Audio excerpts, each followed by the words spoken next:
የሉቃስ ወንጌል የጌታችን የመድኃኒታችን የኢየሱስ ክርስቶስ ቅዱስ ወንጌል ከ72ቱ አርድእት አንዱ ቅዱስ ሉቃስ እንደጻፈው። ምዕራፍ 1 ወንጌልን ስለመጻፍ። በእኛ ዘንድ የተፈጸመውንና የታመነውን የሥራውን ዜና በሥርዓት ሊጽፉ የጀመሩ ብዙ ናቸው።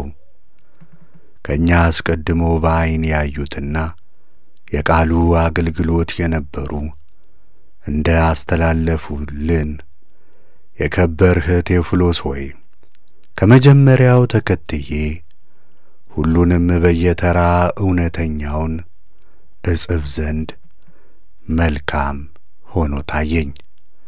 የተማርኸውን የነገሩን እውነት ጠንቅቀህ ታውቅ ዘንድ በይሁዳ ንጉሥ በሄሮድስ ዘመን በአብያ ክፍል የሆነ ዘካርያስ የሚባል አንድ ካህን ነበረ። ሚስቱ ከአሮን ልጆች ወገን ነበረች። ስሟ ኤልሳቤጥ ነበረ። ሁለቱም በእግዚአብሔር ፊት ጻድቃን ነበሩ። በእግዚአብሔር ሥርዓትና ትእዛዙም ሁሉ ያለ ነውር የሚሄዱ ነበሩ። ልጅም አልነበራቸውም። ኤልሳቤጥ መካን ነበረችና ሁለቱም አርጅተው ነበር። ዘመናቸውም አልፎ ነበር።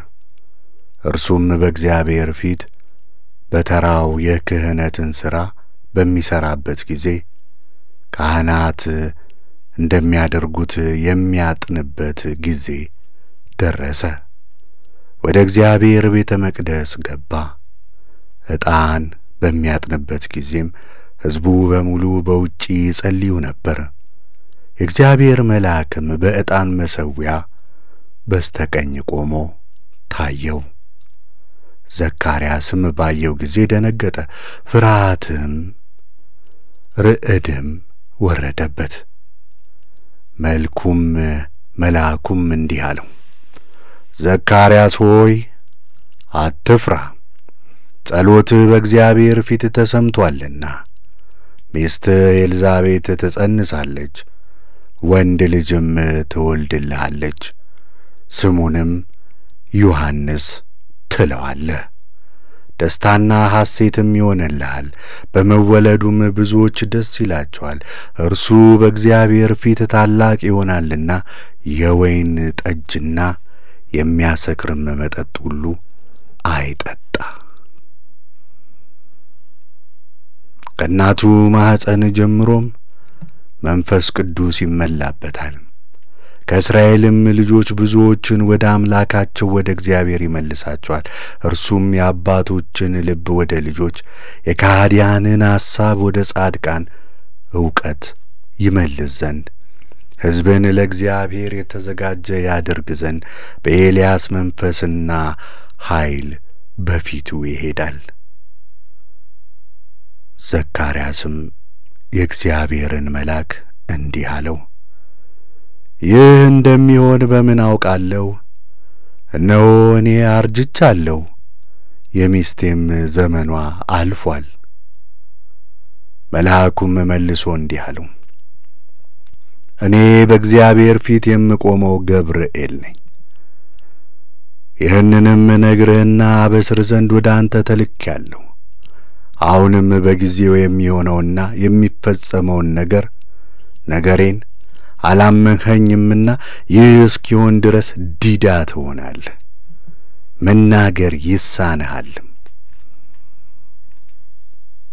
ሕዝቡ ግን ዘካርያስን ይጠብቁት ነበር። በቤተ መቅደስ ውስጥ ዘግቶ ነበርና እጅግ ተደነቁ። ወደ እነርሱ ወደ ውጪ በወጣ ጊዜ እነርሱን ማነጋገር ተሳነው። በቤተ መቅደስም የተገለጠለት እንዳለ አወቁ። እንዲሁም ዲዳ ሆኖ በእጁ እያመለከታቸው ኖረ። ከዚህም በመዋላ የማገልገሉ ወራት በተፈጸመ ጊዜ ወደ ቤቱ ገባ። ከነዚያም ቀኖች በኋላ ሚስቱ ኤልሳቤጥ ጸነሰች። ጽንሷንም ለ5 ወራት ያህል ሸሸገች፣ እንዲህ ስትል እግዚአብሔር በዚህ ወራት ከሰው ስድቤን ያርቅልኝ ዘንድ በጎበኘኝ ጊዜ እንዲህ አደረገልኝ። በ6ኛው ወር መልአኩ ገብርኤል ከእግዚአብሔር ዘንድ ስሟ ናዝሬት ወደምትባለው ወደ አንዲት የገሊላ ከተማ ከዳዊት ወገን ለሚሆን ዮሴፍ ለሚባል ሰው ወደ ታጨችው ወደ አንዲት ድንግል ተላከ። የዚያችም ድንግል ስሟ ማርያም ይባል ነበር። መልአኩም ወደ እርሷ ገብቶ ደስ ያለሽ ጸጋን የተመላሽ ሆይ ደስ ይበልሽ፣ እግዚአብሔር ካንቺ ጋር ነውና ከሴቶች ሁሉ ተለይተሽ አንቺ የተባረክሽ ነሽ አላት። እርሷም ባየችው ጊዜ ካነጋገሩ የተነሳ ደነገጠችና ይህ እንዴት ያለ ሰላምታ ነው ብላ አሰበች። መልአኩም እንዲህ አላት፣ ማርያም ሆይ በእግዚአብሔር ዘንድ ባለሟልነትን አግኝተሻልና አትፍሪ።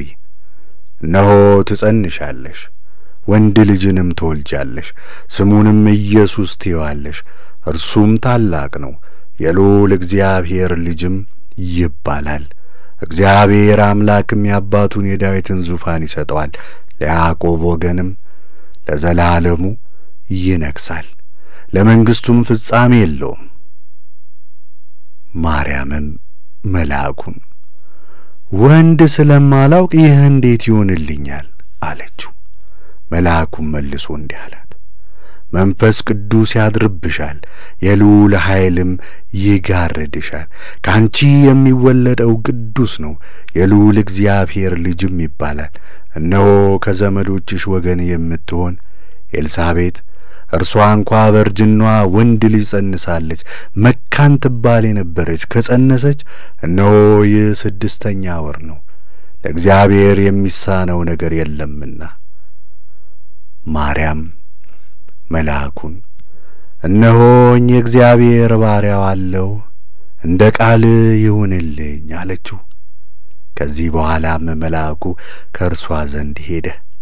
በዚያ ወራት ማርያም ፈጥና ተነሳች፣ ወደ ተራራማው ሀገር ወደ ይሁዳ ከተማ ደረሰች። ወደ ዘካርያስ ቤት ገብታ ለኤልሳቤጥ ሰምታ ሰላምታን ሰጠቻት። ኤልሳቤጥም የማርያምን ሰላምታ በሰማች ጊዜ ጽንሱ በማኅፀኗ ዘለለ። በኤልሳቤጥም መንፈስ ቅዱስ መላባት፣ በታላቅ ቃልም ጮኻ እንዲህ አለች፣ ከሴቶች ተለይተሽ አንቺ የተባረክሽ ነሽ፣ የማኅፀንሽ ፍሬ ብሩክ ነው። የጌታዬ እናት ወደ እኔ ትመጪ ዘንድ እኔ ምንድን ነኝ? እነሆ ሰላምታ ስትሰጪኝ ቃልሽን በሰማው ጊዜ ጽንሱ በማኅፀኔ በደስታ ዘሏልና ከእግዚአብሔር ዘንድ የነገሩሽ ቃል እንደሚሆን የምታምኚ አንቺ ብጽዕት ነሽ። ማርያምም እንዲህ አለቻት፣ ሰውነቴ እግዚአብሔርን ታከብረዋለች፣ ልቡናዬም በአምላኬ በመድኃኒቴ ሐሴት ታደርጋለች። የባሪያውን ትሕትና ተመልክቶአልና እነሆ ከዛሬ ጀምሮ ትውልድ ሁሉ ብጽዕት ይሉኛል። ታላቅ ሥራን ሰርቶልኛልና ስሙም ቅዱስ ነው፣ ይቅርታውም ለሚፈሩት ለልጅ ልጅ ነው። በክንዱ ኃይልን አደረገ፣ በልባቸው ሐሳብ የሚታበዩትን በተናቸው። ኃያላኑን ከዙፋናቸው አዋረዳቸው፣ ትሑታኑን ከፍ ከፍ አደረጋቸው። የተራቡትን ከበረከቱ አጠገባቸው፣ ባለጠጎችንም ባዶ እጃቸውን ሰደዳቸው። ብላቴናውን እስራኤልን ተቀበለው፣ ይቅርታውንም አሰበ፣ ለአባቶቻችን ለአብርሃምና ለዘሩ እስከ ዘላለም እንደተናገረው። ማርያም 3 ወር ያህል በእርሷ ዘንድ ተቀመጠች። ከዚያ በኋላ ወደ ቤቷ ተመለሰች። ኤልሳቤጥም የመውለጃ ጊዜ ደረሰ፣ ወንድ ልጅም ወለደች። ዘመዶቿና ጎረቤቶቿ እግዚአብሔር ቸርነቱን እንዳበዛላት በሰሙ ጊዜ ከእርሷ ጋር ደስ አላቸው። ከዚህም በኋላ በ8ኛው ቀን ሕፃኑን ሊገዝሩት መጡ። በአባቱም ስም ዘካርያስ ብለው ጠሩት። እናቱ ግን መልሳ አይሆንም ዮሐንስ ይባል እንጂ አለች። እነርሱም ከዘመዶችሽ ስሙ እንደዚህ የሚባል የለም አሏት። አባቱንም ጠቅሰው ማን ሊሉት ትወዳለህ አሉት። ብራናም ለመናቸው። ስሙ ዮሐንስ ይባል ብሎ ጻፈ። ሁሉም አደነቁ። ያን ጊዜ አፉም ተከፈተ፣ አንደበቱም ተናገረ፣ እግዚአብሔርንም አመሰገነ። በዚያም ሀገር ሰው ሁሉ ላይ ፍርሃት ሆነ። ይህም ነገር ሁሉ በይሁዳ በተራራማው ሀገር ሁሉ ተወራ። የሰሙትም ሁሉ እንግዲህ ይህ ሕፃን ምን ይሆን እያሉ በልባቸው አኖሩት፣ የእግዚአብሔር እጅ በእርሱ ላይ ነበረችና። በአባቱ በዘካርያስ መንፈስ ቅዱስ መላበት፣ እንዲህም ብሎ ትንቢት ተናገረ። ይቅር ያለን ለወገኖቹም ድህነትን ያደረገ የእስራኤል አምላክ እግዚአብሔር ይመስገን። ከባሪያው ከዳዊት ቤት የምንድንበት ቀንድ አነሳልን። ከጥንት ጀምሮ በነበሩ በቅዱሳን በነቢያት አፍ እንደ ተናገረ ከጠላቶቻችን እጅ ከሚጠሉንም ሁሉ እጅ ያድነን ዘንድ ቸርነቱን ከአባቶቻችን ጋር ያደርግ ዘንድ ቅዱስ ኪዳኑም ያስብ ዘንድ ከጠላቶቻችን እጅ ድነን ያለ ፍርሃት በቅድስናና በጽድቅ በፊቱ በዘመናችን ሁሉ እንድናመልከው ይሰጠን ዘንድ አንተም ሕፃን የልዑል ነቢይ ትባላለህ፣ መንገዱንም ትጠርግ ዘንድ በፊቱ ትሄዳለህ። ኀጢአታቸው ይሰረይላቸው ዘንድ መድኃኒታቸውን እንዲያውቁ ለአሕዛብ ትሰጣቸው ዘንድ ከአርያም በጐበኘን በአምላካችን በይቅርታው በቸርነቱ በጨለማም በሞት ጥላ ለነበሩ ብርሃኑን ያሳያቸው ዘንድ እግሮቻችንን ወደ ሰላም ጎዳና ያቀና ዘንድ ወጣ።